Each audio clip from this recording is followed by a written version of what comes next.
Welcome back to our YouTube channel वकील करो। I hope आप सभी लोग बहुत अच्छे होंगे। यदि अच्छे नहीं हैं तो इस स्कीम के बारे में जान लीजिए, आपका मूड बहुत अच्छा हो जाएगा। ऐसा मैं इसलिए कह रही हूँ क्योंकि ये ऐसी स्कीम है, राजस्थान की इकलौती ऐसी स्कीम है बेसिकली, जहां पर भर भर के पैसा दिया जाता है सरकार के द्वारा। हालांकि अदर स्टेट में भी इस तरीके की इंटरकास्ट मैरिज को लेकर के काफी सारी स्कीम है, लेकिन ये अमाउंट जो है वो इंडिया में राजस्थान एक ऐसी स्टेट है जहां पर अमाउंट बढ़ा दिया गया है और बहुत अच्छा खासा अमाउंट दिया जाता है यदि कोई कपल इंटरकास्ट मैरिज करता है तो चलिए शुरुआत करते हैं इस वीडियो की और आज इस स्कीम के बारे में समझते हैं कि इस स्कीम का बेनिफिट कौन ले सकता है और इस स्कीम का नाम क्या है। लेकिन सबसे पहले हमें ये समझना पड़ेगा कि अंतर जातीय विवाह यानी कि इंटरकास्ट मैरिज क्या होती है। इंटरकास्ट मैरिज बेसिकली ये होता है कि जब कोई व्यक्ति, चाहे वो लड़का हो चाहे वो लड़की हो, अपने कास्ट के बाहर जाकर के अदर कास्ट में मैरिज करते हैं तो उसे अंतर जातीय विवाह यानी कि इंटरकास्ट मैरिज कहा जाता है। फॉर एग्जाम्पल, कोई नीची जाति का व्यक्ति कोई ऊंची जाति के व्यक्ति से विवाह करता है तो यहाँ पर उसे इस स्कीम का बेनिफिट दिया जाता है और इसे ही हम अंतर जातीय विवाह यानी कि इंटरकास्ट मैरिज कहते हैं। जैसा कि आप सभी को पता है कि हमारे देश के डॉक्टर बी.आर. अम्बेडकर जी बचपन से ही काफी सारे छुआछूत ले लो या फिर काफी सारी इनइक्वालिटी को लेकर के लड़ाई करते रहे थे। मतलब ये इन सभी के अगेंस्ट थे और ये चाहते थे कि हमारे इंडिया में भी इक्वालिटी आए। इसी के लिए इनकी ये जो सबसे पहले जो शुरुआत करी गई थी वो सेंट्रल लेवल पर शुरुआत करी गई थी डॉक्टर बी.आर. अम्बेडकर स्कीम की, जहां पर इंटरकास्ट मैरिज करने वाले कपल्स को 2.5 लाख रुपए दिए जाते हैं। इसी के सिमिलर ही राजस्थान में डॉक्टर सविता बेन अम्बेडकर स्कीम है, जहां पर इंटरकास्ट मैरिज करने वालों को स्टेट गवर्नमेंट की तरफ से पैसा दिया जाता है। अब ये सविता बेन कौन है? तो ये डॉक्टर बी.आर. अम्बेडकर की सेकेंड वाइफ है, डॉक्टर सविता बेन अम्बेडकर, जो कि एक सोशल एक्टिविस्ट थी। इस स्कीम की शुरुआत यहाँ पर हमारे राजस्थान में जो है यहाँ पर वसुंधरा राजे के द्वारा करी गई थी, जो कि हमारी एक्स सीएम थी। यहाँ पर 2006 में सबसे पहली बार इस स्कीम की शुरुआत करी गई थी। ये जो स्कीम है बेसिकली आती है SJMS यानी कि सोशल जस्टिस मैनेजमेंट सिस्टम के अंतर्गत, यानी कि जहां पर समाज में कोई पिछड़ा हुआ वर्ग है या फिर समाज में कुछ कुरीतियां हैं तो उन कुरीतियों को उस ऊंच नीच के भेदभाव को खत्म करने के लिए जो भी स्कीम लाई जाती है वो इसी के अंतर्गत लाई जाती है, जिसे हम SJMS कहते हैं, सोशल जस्टिस मैनेजमेंट स्कीम। जैसा कि आपको मैंने बताया कि इस स्कीम की शुरुआत करी गई थी 2006 में। 2006 में किनके द्वारा करी गई थी? हमारे एक्स सीएम वसुंधरा राजे के द्वारा करी गई थी। सबसे पहले उस वक्त 2006 की बात करें तो वहां पर 50,000 रुपए दिए जाते थे, जो कि काफी अच्छा खासा अमाउंट था, लेकिन आज के समय को देखते हुए 50,000 काफी कम था। तो उसके बाद में क्या हुआ कि 2013 में इसे अमेंड कर दिया गया। इस 50,000 अमाउंट को डायरेक्टली इंक्रीमेंट करके कितना कर दिया गया? 5 लाख रुपए। मतलब एकदम से काफी अच्छा खासा इंक्रीमेंट कर दिया गया था इस स्कीम के अंतर्गत। लेकिन अब आपको और भी जान करके खुशी होगी कि हमारी गहलोत सरकार ने यहाँ पर 2023-24 का जो बजट घोषणा करी थी, अभी जो बजट पेश किया गया था विधानसभा में, तो यहाँ पर इस स्कीम में जो है पैसा है वो बढ़ा दिया गया है और इसे जस्ट डबल कर दिया गया है। यानी कि अब जो भी कोई व्यक्ति इंटरकास्ट मैरिज करता है तो उसे यहाँ पर गवर्नमेंट के थ्रू जो है वो 10 लाख रुपए दिए जाते हैं। अब ये जो 10 लाख रुपए हैं वो एक साथ नहीं दिए जाते हैं, ये 2 टुकड़ों में दिए जाते हैं। सबसे पहले 10 लाख में से जो 5 लाख रुपए होगा, जैसे ही आप इस स्कीम के अंतर्गत अप्लाई करते हैं और आप एलिजिबल होते हैं और आपका फॉर्म वहां पर एक्सेप्ट कर लिया जाता है, तो यहाँ पर इनिशियल अमाउंट जो है 5 लाख रुपए डायरेक्टली आपके ज्वाइंट अकाउंट में आते हैं। अब बचे हुए जो 5 लाख रुपए है वो 8 साल तक के लिए FD कर दी जाती है और 8 साल के बाद में विद इंटरेस्ट आपको वो जो है 5 लाख रुपए दिए जाते हैं। तो इस तरीके से 10 लाख रुपए इस स्कीम के अंतर्गत दिए जाते हैं, एक साथ नहीं दिए जाते हैं। यहाँ पर FD कर दी जाती है 8 सालों के लिए, उसके बाद में आपको ये जो है अमाउंट मिल जाता है विद इंटरेस्ट। अब जान लेते हैं कि इस स्कीम के अंतर्गत कौन कौन से व्यक्ति एलिजिबल हैं, कौन कौन से व्यक्ति इस स्कीम का बेनिफिट उठा सकते हैं। तो यहाँ पर 6 से 7 कंडीशंस दी हुई है। मेजर जो कंडीशंस है वो मैं आपको यहाँ पर बता देती हूँ, जिसमें से सबसे पहला जो एलिजिबिलिटी क्राइटेरिया है वो ये है कि दोनों में से एक spouse must be from the SC category. SC category यानी कि शेड्यूल्ड कास्ट का होना चाहिए। शेड्यूल्ड ट्राइब की मैं बात नहीं कर रही हूँ। मुझे काफी सारे कॉल आते हैं कि मैम हम ST से बिलोंग करते हैं, तो ST से नहीं, यहाँ पर SC कैटेगरी की मैं बात कर रही हूँ। तो चाहे वो लड़की हो चाहे वो लड़का हो, दोनों में से कोई भी व्यक्ति यदि SC कैटेगरी का है तो यहाँ पर इस स्कीम का बेनिफिट ले सकता है।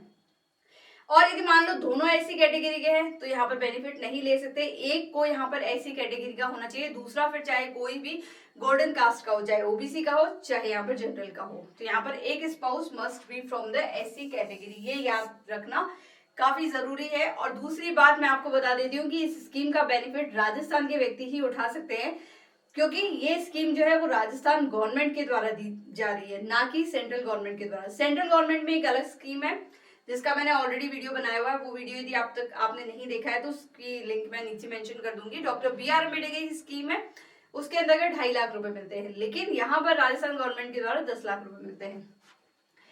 अब यहाँ पर जो सेकंड कंडीशन है वो ये है कि age must be below 35 years. अब यहाँ पर जो है वो दोनों की एज, चाहे वो लड़का हो चाहे वो लड़की हो, दोनों की एज जो है वो 35 साल से नीचे होनी चाहिए। यदि 35 साल से ऊपर है तो यहाँ पर इस स्कीम का बेनिफिट नहीं ले सकते हैं। थर्ड कैटेगरी, थर्ड जो एलिजिबिलिटी क्राइटेरिया है वो ये है कि किसी भी क्रिमिनल मामले में दोषी सिद्ध नहीं होना चाहिए। यदि उसका कोई क्रिमिनल रिकॉर्ड है, कोई एफआईआर रजिस्टर है, कोई बात नहीं, लेकिन यदि उसमें दोष सिद्धि हो चुकी है तो यहाँ पर इस स्कीम का बेनिफिट नहीं ले सकते हैं।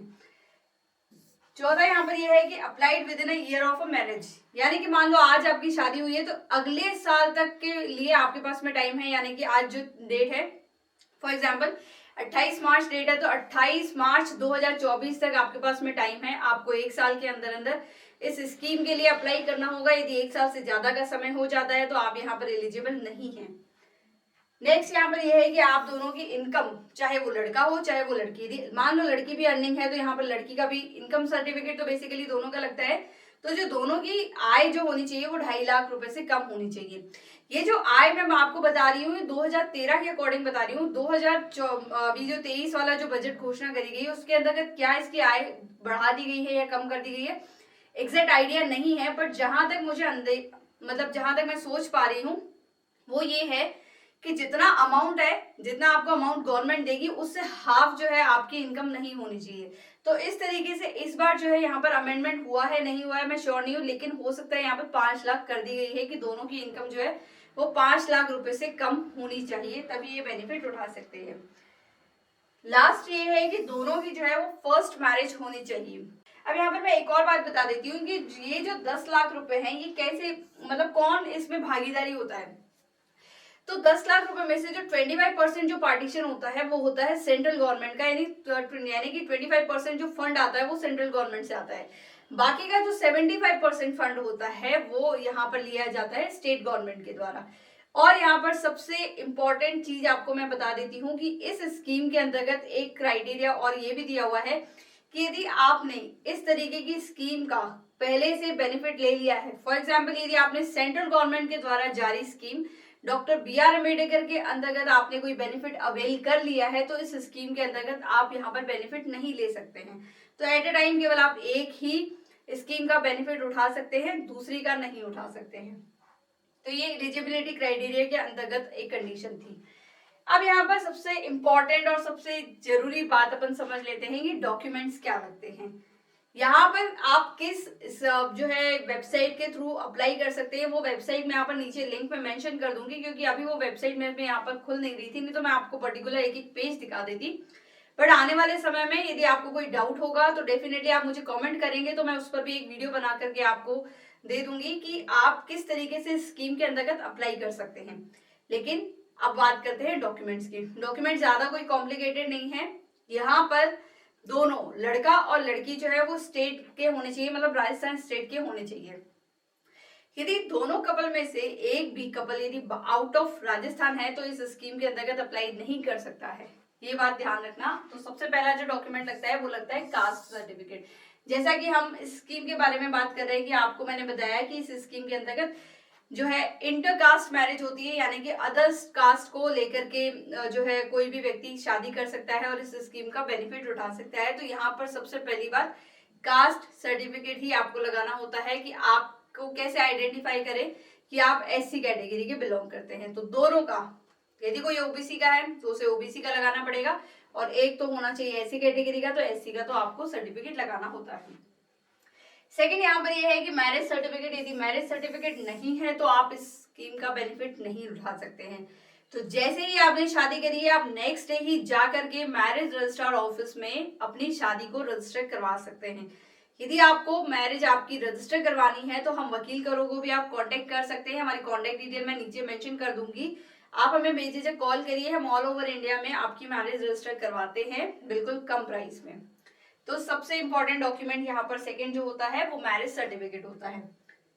थर्ड यहाँ पर होगा मूल निवास, जिसे हम इंग्लिश में डोमिसाइल सर्टिफिकेट कहते हैं, कि आपको कैसे आइडेंटिफाई करेंगे आप राजस्थान के जो है पीपल हैं, तो यहाँ पर आपका मूल निवास यानी कि डोमिसाइल सर्टिफिकेट जरूरी होता है लगाना। अब यहाँ पर ये जो तीन है मैंने यहाँ पर प्लस में लिखा है, यानी कि ये तीनों ही चाहिए है। ऐसा नहीं है कि आधार कार्ड लगा दिया तो पैन कार्ड नहीं लगाना, नहीं, आधार कार्ड भी लगाना है, पैन कार्ड भी लगाना है। और सबसे मोस्ट इम्पोर्टेंट, राजस्थान में सबसे इससे पहले जो है भामाशाह चलता था, लेकिन भामाशाह का अभी नाम चेंज करके यहाँ पे जन आधार कर दिया गया है, तो यहाँ पर आपको जन आधार कंपलसरी है। तो जन आधार भी जरूरी है, पैन भी जरूरी है और आधार कार्ड भी जरूरी है। इसके बाद में जॉइंट सेविंग अकाउंट होना चाहिए, लड़का और लड़की दोनों का एक जॉइंट जो है अकाउंट होना चाहिए। यहाँ पर दोनों का इनकम सर्टिफिकेट लगाना भी जरूरी है, चाहे वो लड़का हो चाहे वो लड़की हो। तो इस तरीके से ये मेजर आपको डॉक्यूमेंट्स यहाँ पर लगाने होते हैं। और इस वीडियो में मैंने आपको बताया कि ये एलिजिबिलिटी क्राइटेरिया होता है और इस स्कीम की शुरुआत कैसे करी गई थी और क्यों करी गई थी। तो ये राजस्थान के लोगों के लिए बहुत ही बड़ी खुशखबरी है कि राजस्थान में रह रहे कपल्स यदि शादी करना चाहते हैं, इंटरकास्ट मैरिज करना चाहते हैं, तो वो इस स्कीम का बेनिफिट बिल्कुल उठा सकते हैं। और अब तो यहाँ पर 10 लाख रुपए कर दिए गए हैं। इसलिए मैंने वीडियो की शुरुआत करने से पहले आपको कहा था कि राजस्थान में एक ऐसी स्कीम है जो कि आपको माला माल कर देगी और आपका मूड भी बहुत अच्छा हो जाएगा। तो यदि आपको इस स्कीम का बेनिफिट उठाना है तो आप इसकी टर्म्स एंड कंडीशंस को ध्यान में रखिएगा, तो आपको बिल्कुल इस स्कीम के अंतर्गत बेनिफिट मिलेगा। तो यदि आपको ये वीडियो पसंद आया हो तो आप प्लीज लाइक करें, शेयर करें, साथ ही साथ सब्सक्राइब करें हमारे यूट्यूब चैनल वकील करो को। और कोई भी आपको डाउट हो तो प्लीज कमेंट कर देना, मैं रिप्लाई जरूर करूंगी। तो मिलते हैं अगली वीडियो में, तब तक के लिए जय हिंद, जय भारत।